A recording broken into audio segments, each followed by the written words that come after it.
നീലിമ, അദ്ദേഹം അവസാനം ഇങ്ങനെ ചില കാര്യങ്ങൾ പറഞ്ഞ് ആശ്വസിച്ചോട്ടെ എന്ന് മാത്രമേ എനിക്ക് പറയാനുള്ളൂ. കാരണം ഈ എയിംസിനെ സംബന്ധിച്ചും ഇവിടെ അതിവേഗ റെയിൽവേയെ സംബന്ധിച്ചുമൊക്കെ ആരാണ് എത്ര കാലം നീണ്ടു നിന്ന സമരം ഈ കേരളം. അപ്പൊ സിന്ധു, ഒരു കാര്യം നമ്മൾ മറന്നുകൂടാ. പ്രധാനമന്ത്രി വന്നപ്പോഴാണ് 3 അമൃത് ഭാരത് ട്രെയിനുകളും അതുപോലെ ഒരു പാസഞ്ചർ ട്രെയിനും ഫ്ലാഗ് ഓഫ് ചെയ്തത്.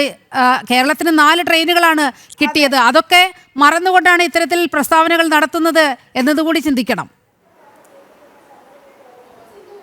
അതുമാത്രമല്ല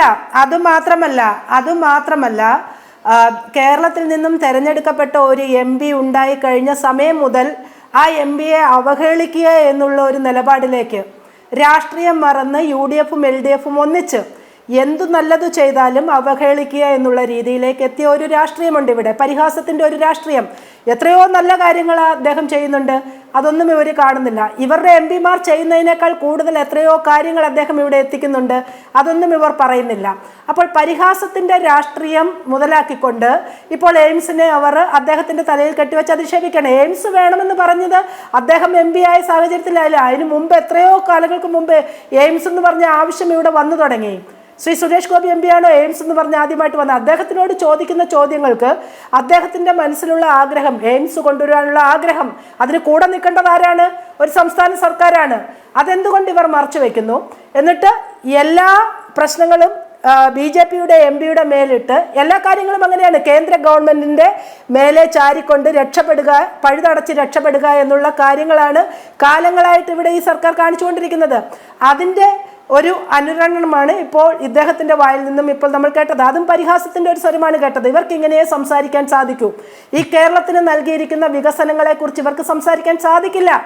കാരണം അത് സംസാരിച്ചു കഴിഞ്ഞാൽ ഇവരുടെ നിലപാടില്ലാത്ത രാഷ്ട്രീയത്തെ, ഇവരുടെ വികസന മുരടിപ്പിനെയൊക്കെ ഇവിടുത്തെ ജനങ്ങൾ തിരിച്ചറിയും. ഇവിടെ കോവിഡിൻ്റെ കാലഘട്ടം തൊട്ട് ഇങ്ങോട്ട് ജനങ്ങൾ മനസ്സിലാക്കിക്കൊണ്ടിരിക്കുകയാണ് എങ്ങനെയാണ് രാഷ്ട്രീയത്തിന് അതീതമായി ഒരു കേന്ദ്ര ഗവൺമെൻറ് ഈ കേരളത്തെ പിടിച്ചു നിർത്തിയതെന്ന്, കേരളത്തിലെ ജനങ്ങളെ പിടിച്ചു നിർത്തിയതെന്ന് ഇവിടുത്തെ ജനങ്ങൾ മനസ്സിലാക്കിക്കൊണ്ടിരിക്കുക. അതിന് ആക്കം കൂട്ടാൻ ഇവർ തയ്യാറല്ല എന്നുള്ളത് കൊണ്ട് മാത്രമാണ് ഇവർ പരിഹാസത്തിൻ്റെ രീതിയിൽ ഇങ്ങനെ കേന്ദ്ര ഗവൺമെൻറ്റിൻ്റെ മേൽ പഴിചാരിക്കൊണ്ട് ഏത് സാഹചര്യത്തിൽ ഏത് പദ്ധതികൾ പ്രഖ്യാപിച്ചാലും ബജറ്റ് അവതരിപ്പിച്ചാലും ഒക്കെ ഞങ്ങൾ ആരും പറയുന്നില്ല ഞങ്ങൾ ചന്ദ്രനിൽ കിണർ കുഴിക്കാമെന്ന് അതിന് ഒരു 50 കോടി നീക്കി വെക്കുന്നില്ല. അതൊക്കെ ശ്രീ ബാലഗോപാലനാണ് ചെയ്യുന്നത്. ലോക സമാധാനത്തിന് ഒരു 50 കോടി മാറ്റിവെക്കാമെന്ന് ഞങ്ങൾ പറയില്ല.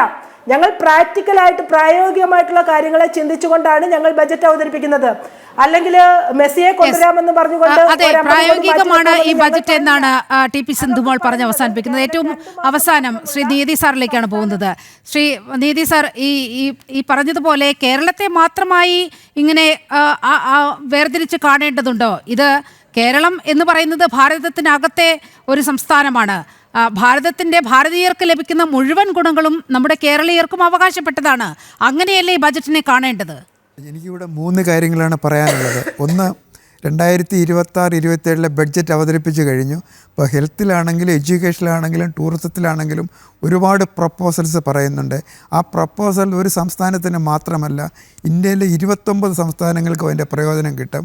അതിന് വേണ്ടത് കേരള ഗവൺമെൻറ് ഓരോന്നിനും പ്രത്യേകമായ പ്രോജക്റ്റ് തയ്യാറാക്കി ഗവൺമെൻറ് ഓഫ് ഇന്ത്യയുമായിട്ട് സംസാരിച്ച് വിഹിതം വാങ്ങുക എന്നുള്ളതാണ്. 2, നമ്മുടെ ധനകാര്യ കമ്മീഷൻ്റെ കാര്യം ഇവിടെ എല്ലാവരും പറഞ്ഞു. ഇപ്പം 16ാം ധനകാര്യ കമ്മീഷൻ റിപ്പോർട്ട് കൊടുത്തു. നമ്മുടെ ഡിവിസിബിൾ പൂളിൻ്റെ 41%, ഗവൺമെൻറ് ഓഫ് ഇന്ത്യയുടെ മൊത്തം റവന്യൂവിൻ്റെ 41% സംസ്ഥാനങ്ങൾക്ക് കൊടുക്കാൻ റെക്കമെൻഡ് ചെയ്തിട്ടുണ്ട്. അത് ഗവൺമെൻറ് ഓഫ് ഇന്ത്യ അംഗീകരിച്ചിട്ടുണ്ട്. അതേപോലെ തന്നെ കേരളത്തിൻ്റെ വിഹിതം 1.92 നിന്നും 2.78 ഉയർത്തിയിട്ടുണ്ട്.